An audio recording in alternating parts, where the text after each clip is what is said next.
आज प्रधानमंत्री श्री नरेंद्र मोदी जी के नेतृत्व में जो देश की वित्त मंत्री निर्मला सीतारमण जी ने बजट हमारे सामने रखा है, विकसित भारत की ओर जाने वाला एक मजबूत कदम, इस रूप में हम इसको देखते हैं। विशेष रूप से भारत को तीसरी सबसे बड़ी अर्थव्यवस्था बनाने के लिए एक बहुत मजबूत रोड मैप, उसका एक कालावधि और उसके लिए जो पैसे की आवश्यकता है उस प्रकार की प्रोविजंस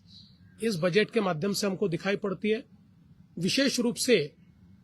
दुनिया में मैन्युफैक्चरिंग के क्षेत्र में जो अवसर हमको मिला है, उस अवसर को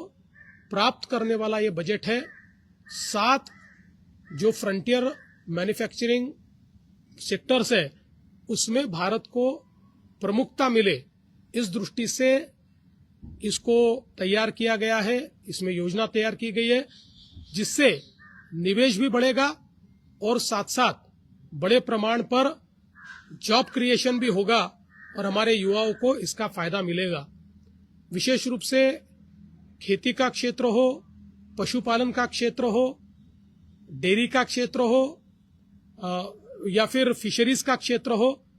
इन सारे क्षेत्रों में या सिंचाई का क्षेत्र हो, बहुत कारगर योजना तैयार की गई है। बहुत जिसको हम कह सकते हैं भविष्य का विचार करते हुए योजना तैयार की गई है, जिससे यह क्षेत्र विस्तारित भी होगा और इस क्षेत्र को बड़ा फायदा भी मिलेगा। महिलाओं की ओर विशेष ध्यान इस बजट ने दिया हुआ है, जहां एक और जो हमारी लखपति दीदी का जो कार्यक्रम है वो बहुत यशस्विता के साथ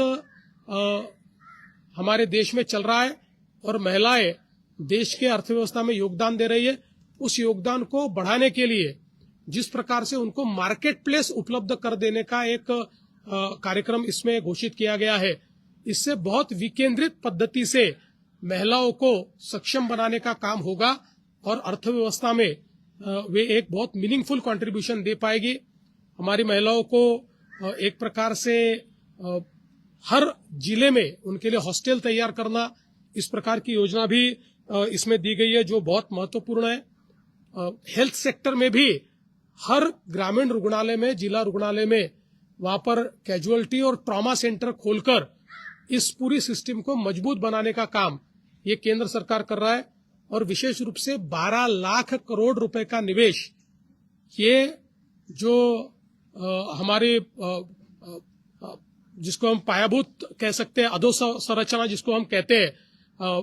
उसमें कैपिटल एक्सपेंडिचर में ये जाएगा, जिसके कारण इंफ्रास्ट्रक्चर के क्षेत्र में बहुत बड़े पैमाने पर ये निवेश होने वाला है और देश को एक बड़ी गति मिलेगी। अगर हम कुल मिलाकर देखें तो विशेष रूप से डिवोल्यूशन ऑफ टैक्सेस में भी जो नया वित्त आयोग है उसने जो फॉर्मूला दिया था उस फॉर्मूले को पूरे तरीके से एक्सेप्ट किया गया है, जिससे राज्यों को फायदा होगा। अगर महाराष्ट्र का हम विचार करें तो महाराष्ट्र को डिवोल्यूशन ऑफ टैक्सेस में अभी 6.41% इतना डिवोल्यूशन मिलने वाला है, जिसके कारण इस वर्ष हमको 98,000 करोड़ रुपए मिलेंगे और हर साल ये पैसा बढ़ते जाएगा। तो मैं ऐसा मानता हूं महाराष्ट्र सहित सभी राज्यों के लिए बहुत महत्वपूर्ण है। विशेषता जिन राज्यों में तेजी से शहरीकरण हो रहा है, ऐसे महाराष्ट्र जैसे राज्यों को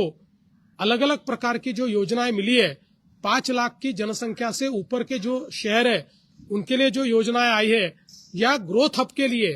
5,000 करोड़ रुपया पर ग्रोथ हब अगले 5 सालों में देने की जो बात है, उसका महाराष्ट्र को फायदा होगा, क्योंकि एमएमआर, पीएमआर और नागपुर ऐसे 3 ग्रोथ हब ये महाराष्ट्र में चल रहे हैं। मुंबई से पूना ये जो